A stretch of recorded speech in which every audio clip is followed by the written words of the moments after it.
ലോകരാജ്യങ്ങൾക്കെല്ലാം തന്നെ വളരെ സന്തോഷകരമായ ഒരു വാർത്തയാണ് ഇപ്പോൾ പുറത്തു വരുന്നത്. അതായത് യുദ്ധം ചെയ്ത് കൊതി തീരാത്ത ചങ്ങാതിമാരായ രണ്ടുപേർ ട്രംപും നെതന്യാഹുവും തമ്മിൽ തെറ്റിപ്പിരിയുന്നു എന്നുള്ളതാണ് വാർത്ത. ഇറാനെതിരായ യുദ്ധത്തിൽ ഒരേ ലക്ഷ്യങ്ങൾ പങ്കുവെക്കുമ്പോഴും അമേരിക്കയും ഇസ്രായേലും തമ്മിൽ അതിശക്തമായ അഭിപ്രായ വ്യത്യാസങ്ങൾ നിലനിൽക്കുന്നതായി മാധ്യമങ്ങൾ റിപ്പോർട്ട് ചെയ്തു കഴിഞ്ഞു. വളരെ ആധികാരികമായ ഒരു വാർത്തയാണ് പുറത്തു വന്നിരിക്കുന്നത്. അറബ് പെർസ്പെക്റ്റീവ് ഇൻസ്റ്റിറ്റ്യൂട്ടിലെ സെയ്ദൂൺ അൽ കിനാനി അൽ ജസീറയ്ക്ക് നൽകിയ അഭിമുഖത്തിലാണ് ഇരു രാജ്യങ്ങളും തമ്മിലുള്ള ഈ വലിയ വിള്ളലുകളെക്കുറിച്ച് വെളിപ്പെടുത്തിയിരിക്കുന്നത്. രണ്ടു പേർക്കും ഒരേ ആഗ്രഹമാണ് ഉള്ളതെങ്കിലും ഒരാൾക്ക് ജീവിതാഭിലാഷവും മറ്റൊരാൾക്ക് താൽക്കാലിക ആശ്വാസവുമാണ് ഇറാനെ തകർക്കുക എന്നുള്ളത് കൊണ്ട് കിട്ടുന്നത്. ആ സത്യം മനസ്സിലായതോടെ അടിപൊട്ടി. ഇറാൻ്റെ ആണവ പദ്ധതികളെ തടയുക എന്ന പൊതു താൽപ്പര്യം ഉണ്ടെങ്കിലും മറ്റ് സൈനിക നടപടികളിൽ ഇരുവർക്കും വ്യത്യസ്ത മുൻഗണനകളാണുള്ളത് എന്ന് വെളിപ്പെടുത്തിയിരിക്കുകയാണ്. ട്രംപിൻ്റെയും നെതന്യാഹുവിൻ്റെയും ആഗ്രഹങ്ങളിൽ ചെറിയൊരു വ്യത്യാസം കൂടിയുണ്ട്. അതായത് ഇറാൻ്റെ ആണവാഭിലാഷങ്ങൾക്കപ്പുറം അവരുടെ ബാലിസ്റ്റിക് മിസൈൽ പരീക്ഷണങ്ങളും പ്രവർത്തനങ്ങളും പരിപൂർണമായും അവസാനിപ്പിക്കാനാണ് ഇസ്രായേൽ കൂടുതൽ പ്രാധാന്യം നൽകുന്നത്.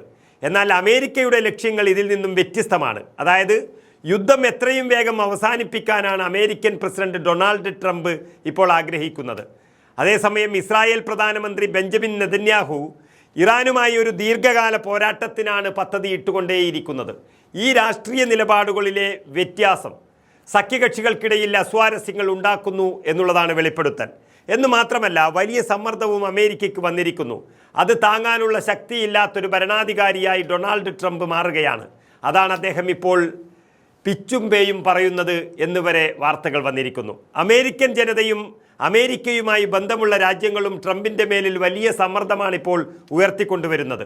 അതായത് ഇസ്രായേലിനെ സംബന്ധിച്ചിടത്തോളം ഇത് നിലനിൽപ്പിനായുള്ള ദീർഘകാല പോരാട്ടമാണ്.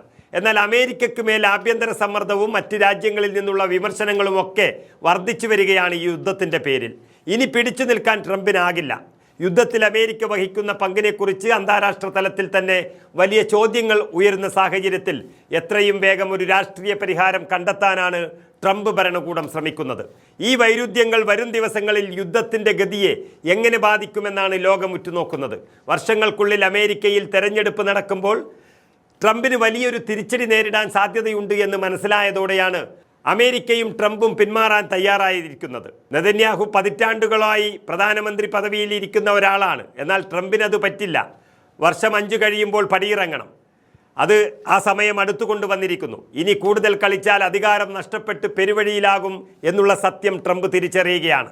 അതുകൊണ്ട് തന്നെ തനിക്കെല്ലാം നഷ്ടപ്പെടുമെന്നൊരു ബോധ്യം വന്നാൽ അമേരിക്ക ഇറാനെതിരെയുള്ള പണി നിർത്തും എന്നുറപ്പായി കഴിഞ്ഞു.